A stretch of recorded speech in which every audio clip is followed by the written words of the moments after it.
ها؟ شورای خلط که خوره؟ کروتا تمام میگیرم. من نبیرو دارم دوست میدارم. نمیگم بابا از کروتی کرود بومیار کرود. شرده شیر گاود شکاو دای نیست. همینا میخورم. کالسی داره. خودکات چیل که طلباتشون زیاد است. از بعضا جا میکنن شور است. این نمکش هم معتدل. با کارخانه خوب 20 سالی هم است که خروط موضوع شیری میبردن. خودتون؟ خروط اپام. در نویا؟ خودتون اختر نو؟ در نویا ما کارخانه کارکرد شیر داریم با نام سومن 6 نمود محصولات استحصال میکنیم. نه از شیر ایکی میگیری؟ از خواجگی و از آهالی ها؟ نه است چند توم یک روزه؟ تو یک کیلو؟ لیتر قطع میگیریم 100 لیتر ده یک روز کار میکنیم. کارخانه خوب دسته میشود 5 نفر کارگر کار میکنند. میشود رحمت محصولاتون میخرم که؟ در ناحیه رو تامین میکنیم. ناس نیاز یک کارخانه شیری کلان دیگه ما با استفاده دادیم. یکی این ناس این را ما گفتم وقت شما میگفتم میخندیدم. حاضر در بازار مخصوصا بازار کرود فروشی است شنبه همومی خارجی ها مایل است. همومی شهروندان پایده دیگر جا اول میرم بازار کرود دی کالسی دارد ای معده هم فایده دارد سلامتی انسان هم فایده دارد. کروتا میکنه خولا؟ ها؟ کروتا ولی کروتا نمیکنه. کروتا میگه میکنیم و نیکی اون کروتا نیست. چکه خطی میکنه.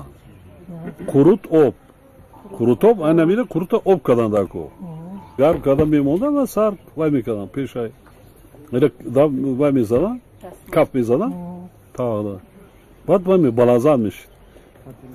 یک چیش نونی بولوش بگی اون قدر مایده که خالا جان نشایسته اینجا بیاد نشایسته خیلبت شیربت نشایسته را مادر را میکنم بسیار بالازد هیچگاه فراموش را میکنم حاضر را میکنم ما بایلمون میکنم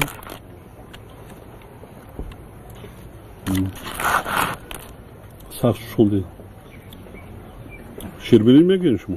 نه شیربینی نشایسته اینا؟ اینا شیربت ای؟ چه خطی میکنیم؟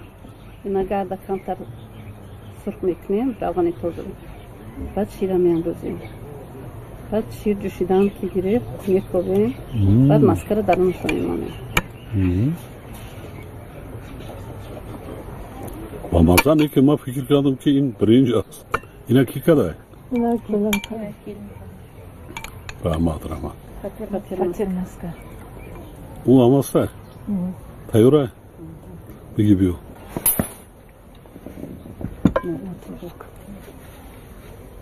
فاتیر سنگاکی خطی کرد یا که فاتیر روغانی بود؟ اردمال؟ خطر ماست نه فاتیر ماست کن بودم هم خیلی میکنم بسیار جوال ایرا نمیشنست نمیدونم فاتیری اما اردمال خطی میکنن روغانی نمیکنن بامازم مادری ما وقتی که همین خربزه لالمی میپخت بعد از هم میکرد خربزه لالمی قطعی بسیار بامازه میشد هر که اوچه در خربزه لالمی بگیم این خربزه اوی باید که باید برامد نغز روی اومد یک قطعی هم نغز است بسیار بولازد وقتی پیش خالا میدانم بسیار مردم خیلی کروتا میخوردن و تیر مسکه یا تحمل هم میکنه میکنن اینجا در تحمل میدانی چی که میکنن؟ قیمو خطی قیمو خون روش رو میگیرن سر رو جمع میکنن خیلی که نگاه کرده چند گول دارد اگر 4-5 گول داشته باشه برسد قیمو هر یک 4-5 روز پس همون جای ساکن نمیموند بیرون نشد همون قطعی زولا میگیرن دیگر رو نگاه میکنن همون قطعی چه بامزه میشه بعد تواده میکنن دیگه نه قلمه نه قلمه را روغن نمیشون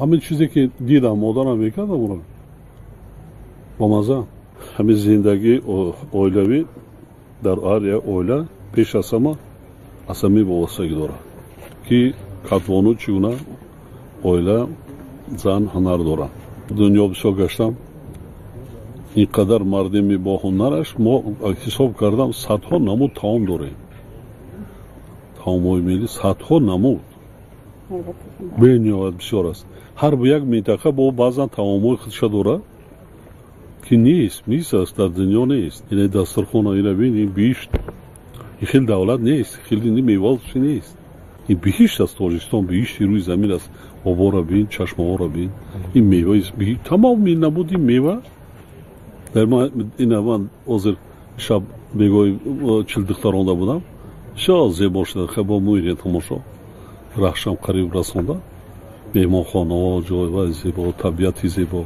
این کو داره ما همش بیوه چهارمغز آلوچه سیب مروتی وای ادیری دلانه حتی جنگلو مونده کم ترک مهنت کنیم ها بچه جان از آن میکشیم ولی بعضا آدم میگه چیکار کنیم شما آدم به دست همی خودشا میچینه میسپاری پول میگیری و او روز نویه اش رفتم تمامی مردم نزد اهلیگیش خوش شونده است قدی راه را دو طرفی راه را خوش اینه بقدر سرخ و گرفتگی و پرسیدم حتی که جناب یاری ما از مردم میخریم 1 کیلوش 20 سومون صادرات میکنیم 800 تن 1000 تن 50 سومونی برده رسیده میفروشیم کیلوش این میگذاریم از در حولیگیتون با زیادتی محصولات هم است خورکار کرده زیاد چه میفروشیم جواب عیب نیست فروشن زندگیتون رو بینیم فرزنده را تربیت کنیم خانه و دریخ شو کنیم طرحی زیبا کنیم که پگه با نسل با فرزنده با نبیرا میگم که میراث میموند اونا با زندگیشون خوبتر و بهتر میشن جانی خودتون یک چی بهره برد از همین زندگی کلان سوها را دعاشون بگیرین خدمتشون کنین مادرتون هم مادر را دعاشون بگیرین خدمتش کنین دعاشون گیرین مادر بسیار غنیم اگر مادر نمیشین ما دنیا دا نبودیم ما نبودیم که خدمت کنین و پاگه شما دا خدمت میکنم فرزاد بسیار مهم است مقدس‌ترین برای انسان این پدر و مادر است پدر و مادر بسیاری ها حج رویم اینجا رویم کجا میرویم این حج دعای نیک شگیر خدمت چکن سرکش دستمال کن پاکوش بمال تفاو کن دستکوش میشه حج دعای نیک بگی